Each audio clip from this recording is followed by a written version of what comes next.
contre les violences policières et en général contre la répression.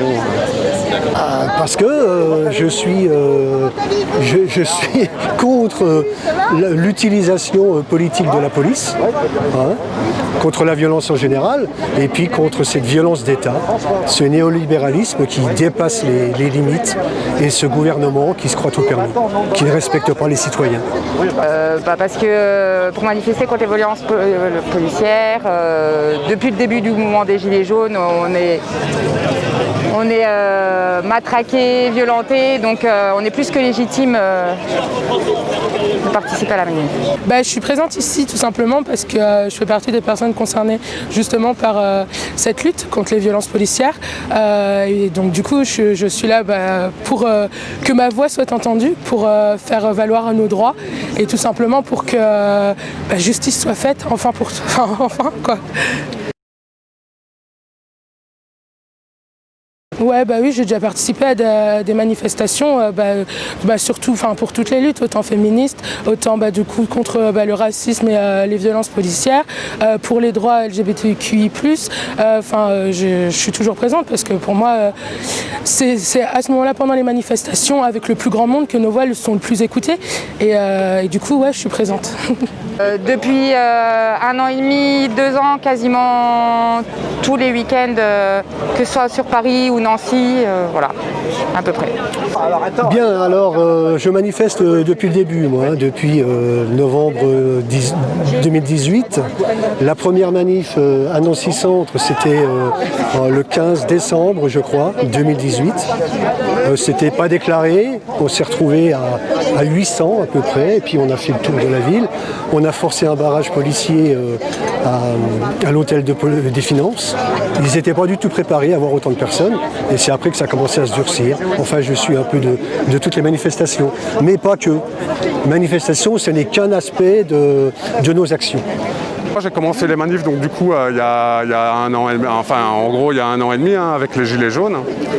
J'avais jamais manifesté avant, mais par contre je parlais contre la guerre, quoi. Ça fait 10 ans que je suis absolument contre toutes les guerres, quelles qu'elles soient, et donc j'ai rejoint les Gilets jaunes parce qu'à un moment donné j'en avais tellement marre de tous les mensonges, de tout ce qui se passe, les mensonges d'État, de tout ce qui se passe, de la détérioration de tous les droits, de toutes les libertés. Je suis sorti dans la rue avec les Gilets jaunes, j'ai continué quand il y a eu les syndicats qui sont venus au mois de décembre, et aujourd'hui là avec le nouveau mouvement, j'ai envie de le suivre et de voilà, donc il y a eu, moi ça fait 2 ans en gros que je manifeste, quoi, et il y a une différence, on a vu une différence de plus en plus de violence directement, des arrêtés préfectoraux systématiques pour interdire tout rassemblement à certains lieux. Et donc c'est le fait que ce soit systématique, tout ça qui devient de la répression, quoi. Et donc là on est en plein dans la répression permanente et systématique, quoi, hein. Il n'y a même pas besoin d'attendre qu'il y ait une violence, hein. Vu qu'il y en a déjà eu, on est des violents, on est des mécréants, quoi. Une justice réelle et impartiale, ce serait déjà pas mal, ouais. Eh bien, une nouvelle constitution, tout simplement, pour bâtir une nouvelle vie ensemble, pour une nouvelle société, avec vraiment des projets humanistes et solidaires.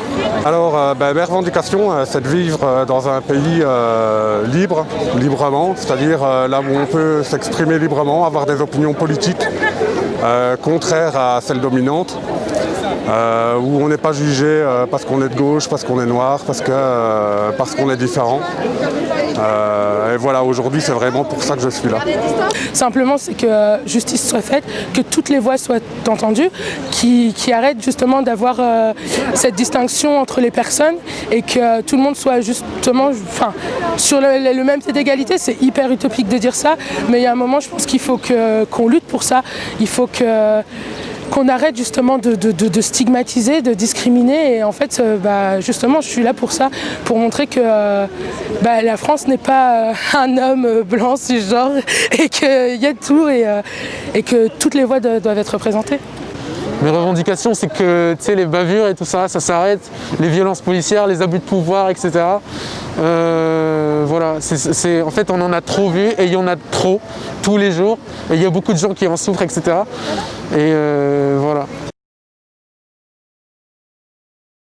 Oui, il y a un risque. Il y a un risque déjà avec la crise sanitaire. Oui, il faut quand même faire bien attention. Moi, j'ai un gel j'ai une lotion hydroalcoolique, le port du masque, mais c'est surtout, je pense que la distanciation sociale, là, elle n'y est pas plus que dans un bus, soyons très clairs, ou dans les magasins là-bas, en fait, c'est noir de monde aussi. C'est sûr qu'il faut prendre des précautions, il faut se laver les mains, il faut mettre un masque au maximum, mais surtout se laver les mains. C'est beaucoup ça, en réalité. Donc voilà, à partir du moment où on fait ça, je pense qu'on ne court pas plus de risques en allant au bord de la Meurthe actuellement, quoi. Mais c'est un risque. Et par contre, les violences policières, administratives ou judiciaires, c'est sûr qu'on va les vivre. Si par exemple à un moment donné on se fait pousser, même s'il y a un con parmi nous qui va faire chier les flics, qui va se faire interpeller, on va y aller, on risque des coups, on risque de se faire interpeller aussi. Et c'est le risque, il faut assumer nos convictions malgré tout. Ah oui, oui. Alors, même avant cette crise sanitaire, sur lequel je suis assez mitigé, mais bon, je me suis toujours senti en danger pendant les manifs. Et donc je me préparais bien pour ça. Franchement, les risques, à ce stade-là, je m'en fiche un peu parce que ça devient trop aberrant. Je sais pas, je préfère manifester même s'il y a du danger que pas manifester et que ça continue comme ça, parce que ça peut plus continuer comme ça.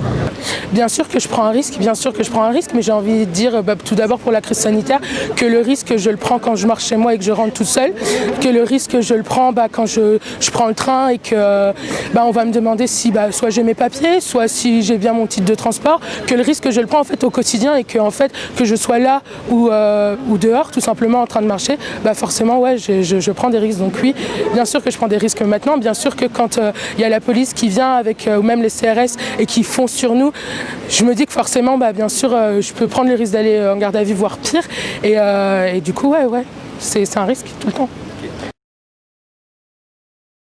En fait ici, pour être précis, c'est une manifestation contre les violences policières et étatiques en général. Là tout à l'heure on va rejoindre une manifestation en fait, un rassemblement contre la violence d'État mais raciste.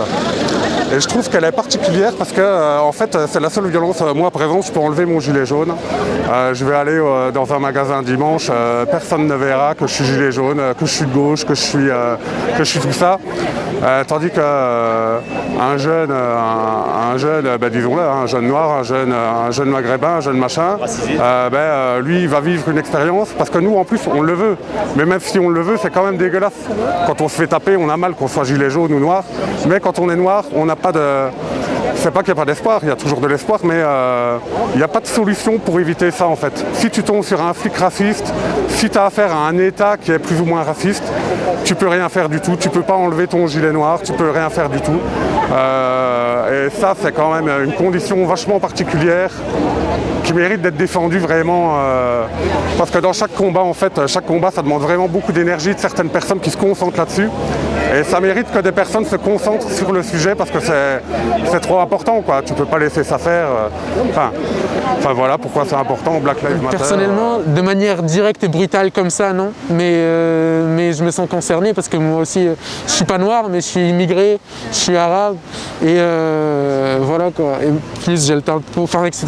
Et même si on n'est pas, si t'es blanc, etc., il faut que tu te sentes concerné. Et moi je pense que c'est important, quoi. Je suis souvent victime de discrimination raciale, parce que du coup je suis kabyle et je suis aussi guadeloupéenne et en tant que du coup métissage explosif si je puis dire, les discriminations raciales je les ai subies, ma famille les subit et on les a toujours subies et, donc ouais.